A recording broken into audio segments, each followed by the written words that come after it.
विधानसभा चुनाव के अभी हाल में नतीजे आए हैं, जहां कई राज्यों में कांग्रेस को हार का सामना करना पड़ा, लेकिन मध्य प्रदेश में जहां कांग्रेस हारी तो सपा का सुपड़ा भी साफ देखा गया। लेकिन मध्य प्रदेश की हार को लेकर कांग्रेस को और भी आलोचना झेलनी पड़ी, क्योंकि कांग्रेस ने सपा को सीट नहीं दी थी। मध्य प्रदेश में सीट बंटवारे को लेकर सपा कांग्रेस के बीच जमकर नोकझोंक देखी गई थी, जिसके बाद गठबंधन के भविष्य पर भी सवाल उठे थे। लेकिन अब अखिलेश यादव के तेवर थोड़े नरम नजर आ रहे हैं। उन्होंने राज्यों में परिवर्तन होने के सवाल पर कहा कि मध्य प्रदेश में भी परिवर्तन होता, लेकिन यहाँ अलग स्थिति थी। देखिए, मैंने अभी कुछ दिन पहले इस बात को कहा, जिस समय प्रदेशों के परिणाम आ रहे थे, ज्यादातर लोगों ने ये कहा कि परिवर्तन के लिए मतदान हुआ है, परिवर्तन के लिए जनता ने वोट दिया है। चाहे वो छत्तीसगढ़ हो जहां परिवर्तन हुआ है, राजस्थान परिवर्तन हुआ है, तेलंगाना में परिवर्तन हुआ है, मध्य प्रदेश की अलग परिस्थितियां हैं।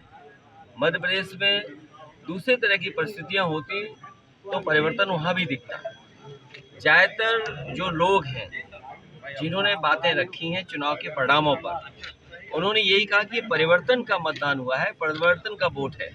तो इसलिए सबसे ज़्यादा चिंता का विषय भारतीय जनता पार्टी के लिए होना चाहिए, क्योंकि अगर प्रदेश स्तर पर ये परिवर्तन का वोट है तो कल जब दिल्ली का चुनाव होगा तो एक बार फिर जनता परिवर्तन के लिए वोट डालेगी। इस दौरान उन्होंने मध्य प्रदेश में सपा कांग्रेस के हार के सवाल पर भी जवाब दिया। उन्होंने कहा जो बात थी वो अब खत्म हो गई है। साथ ही आगामी चुनाव में इंडिया गठबंधन के साथ जाने की बात कही। बोले अब इंडिया गठबंधन और मजबूत होगा। देखिए, मैंने कहा जो बात खत्म हो गई उस पर अब आप बात नहीं करनी चाहिए।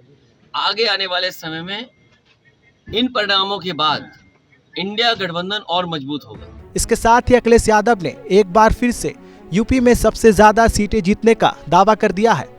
कहा सपा इंडिया गठबंधन के साथ मिलकर यूपी से बीजेपी का सुपड़ा साफ करेगी। जो समाजवादी लोग हैं तैयारी कर रहे हैं कि उत्तर प्रदेश में सबसे ज्यादा सीटें जीतें और किस तरीके से गठबंधन मिलकर के भारतीय जनता पार्टी का यहाँ पर सुपड़ा साफ करे।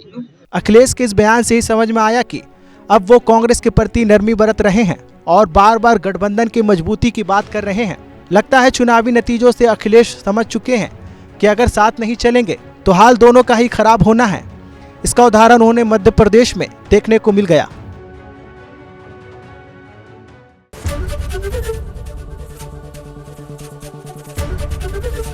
एबीपी गंगा, खबर आपकी, जुबान आपकी।